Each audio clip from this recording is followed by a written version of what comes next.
చెబ్రోలు గ్రామంలో ఉన్నాం. ఈయన ఊరిగంటి శివ.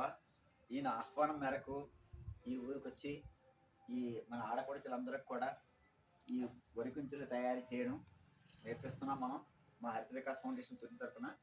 ఎందుకంటే ఈవేళ పక్షులు ఎక్కడైతే ఉంటో అక్కడ పంటలు బాగా పండుతాయి.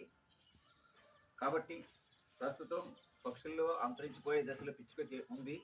అంచేత అలాంటి పిచ్చుకలు రక్షించాలని మన పూర్వీకులు ఆచరించిన విధానాన్ని ప్రతి గుళ్ళోనూ ప్రతి బడిలోనూ అన్ని చోట్ల కొంచెం వేలాడదీసి పిచ్చుకలు రక్షించుకుందాం అనే ఒక మంచి ఆశయంతో హరిత వికాస్ ఫౌండేషన్ పనిచేస్తుంది. దాని అంతటికి కూడా ఈ గ్రామంలో వీరందరూ సహకరిస్తున్నారు.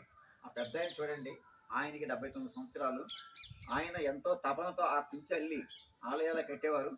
ఆ విషయాన్ని మళ్ళీ ఆయన ఒకసారి మళ్ళీ మనకు గుర్తు చేస్తున్నారు. ముఖ్యంగా పెద్ద ఆయన నీకు హృదయపూర్వక నమస్కారాలు.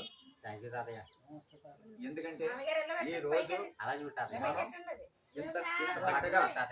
ఇంత చక్కగా దీని ఫోటో తీయండి ఒకసారి గురువు గారు. ఎలాగమ్మండి ఎలా రండి సార్, మీరు ఎలా రండి, ఎలా పట్టుకోండి.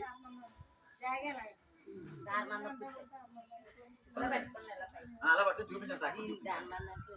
చూడండి ఈయన ఎంతో చక్కగా ఇంకా అల్లారు. దీన్ని ఇలా కూడా మనం చూపించవచ్చు.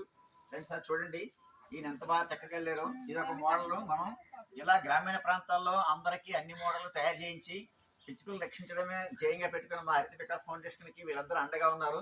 చూడండి అక్కడ చూడండి ఎన్ని పిచ్చుకలు ఉన్నాయో, అటు వీడియో తిప్పడ్డట్టు ఆ చెట్లు చూడండి, అక్కడ చెట్ల మీద ఎన్ని పిచ్చుకలు ఉన్నాయో. ఎందుకంటే ఎక్కడైతే మనకి ఈ ధాన్యం కుంజలు వేలాడదీస్తే పిచ్చుకలు తింటాయి, అలాగే ఆ మొక్కల్లో ఉన్న పురుగులను కూడా తినేసి పిచ్చుకలు అంత పంటలకు మేలు చేస్తాయి. మనకి అమ్మ మీరందరూ కూడా ఇలాగ అన్ని మోడళ్ళు నేర్చుకొని ప్రతి గుడిలోనూ కట్టాలి, ప్రతి ఇంట్లోనూ కుంచులు వేలాడదీయండి. ప్రతి పొలంలో రైతు పొలంలో వేలాడదీస్తే పిచ్చుకలు గణనీయంగా పెరుగుతుంది. అప్పుడు పర్యావరణం ఎంతో బాగుపడుతుంది.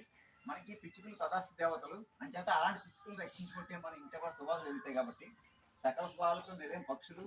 అలాగే ప్రతి ప్రాణిలోని దేవుడిని చూడొచ్చు, ప్రతి మొక్కలను చూడొచ్చు, ప్రతి పక్షులను చూడొచ్చు దేవుడిని.